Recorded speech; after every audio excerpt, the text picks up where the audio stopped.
What's up mga boss? So, eto na naman tayo. So, may tanggap tayo ngayong A13 to. Nakita nyo, may ilaw.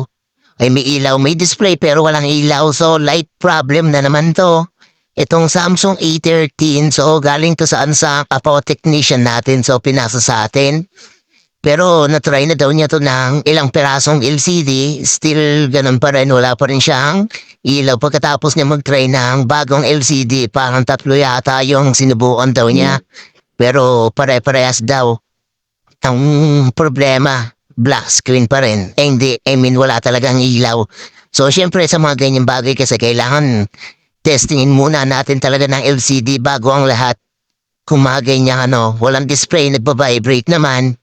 Ito, kadalasan sa Samsung to, medyo nagiging sakit talaga ng Samsung to eh. Simula sa mga A10 hanggang A12, ito A13. Ayan, siyempre baklasin muna natin yung mga camera. At direkta na tayo dyan sa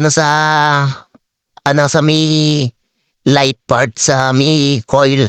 Ayan, bubuksan natin yan. Tapos, medyo ika-up natin yung cover na yan. Yung plate cover na yan. So, ayan, gamitan natin ng mini grinder siyempre para doon lang tayo magbubukas sa parts ng ng ilaw. Ayan. Mas mainam talaga yung may gantong mini grinder kasi dati baklas. Babaklasin, baklas talaga lahat yan. Yan, unti-unti nating tanggalin. At ayan na nga, bumuwad sa atin. Yan, nakita nyo kaagad yung pinakang coil niya is ayan, may sunog. So, pumutok yan.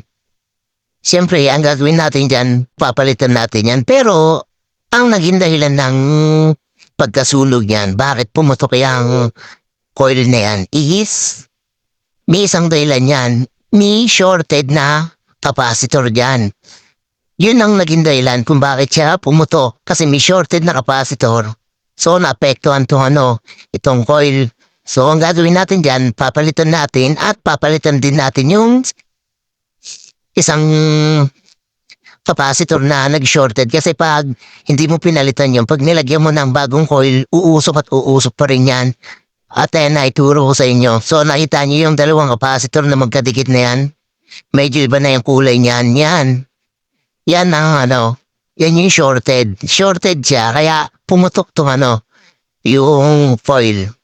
Kaya kailangan natin palitan din yung capacitor na yan. Babaklasin natin. Patungan muna natin ng bagong lumang coil. Hindi galing sa mga scrap board natin yan. At tanggalin natin yung yung caps na yan. Kasi kung hindi mo papalitan yan, puputok at puputok pa rin yung ikakabit nating coil eh. Ayan. Mas maganda kasi pagkapalit mo ng coil kung hindi mo nakita. Tester mo muna eh. Kasi minsan talaga nagiging problema may shorted na capacitor. Kaya pumuputok yung coil, yung light coil. Yan, palitan natin. Yan yung kasi. Ayun yung dahilan kung bakit nasunog yung coil. So, ayan nakita niyo yung tinanggal nating capacitor. Check natin yun. Sa bandang ilalim, may makikita ang itim. Ayan. Ayan nakita mo, diba? Nakita nyo may itim. So, ayun ang naging problema. Nag-shorted yan, kaya nadami yung si coil. Kaya pumutok din yung coil. Kaya pag ganyan, minsan, pagkapalit mo ng coil, kailangan mo i-tester kasi minsan ganyan talaga nangyayari. Ang may dahilan yan sa capacitor, kaya pumutok yung coil. So, yun lang, Siyempre, napalitan na natin. Siyempre, i-testing na natin yan. Siyempre, ano po bang gagawin natin dyan? At yun nga, okay na itong unit na to. Kaya maraming salamat dun sa Apo technician na pupasa sa atin. At maraming salamat din siyempre sa inyo sa walang sawang pagsuporta, panonood, pag-share, pag-comment ng aking mga video. Salamat sa mga nagtitiwala at sa mga magtitiwala pa. So shoutout sa lahat na nagwapi-shoutout. Yan. Hindi na natin maisa-isa. Ayan. Siyempre, titestingan na natin ng charger yan. At pagsalpak nga natin ng charger. So, ayan umilaw na. lumabas na yung ebidensya. So, okay na tong unit na to from Kotek. Salamat.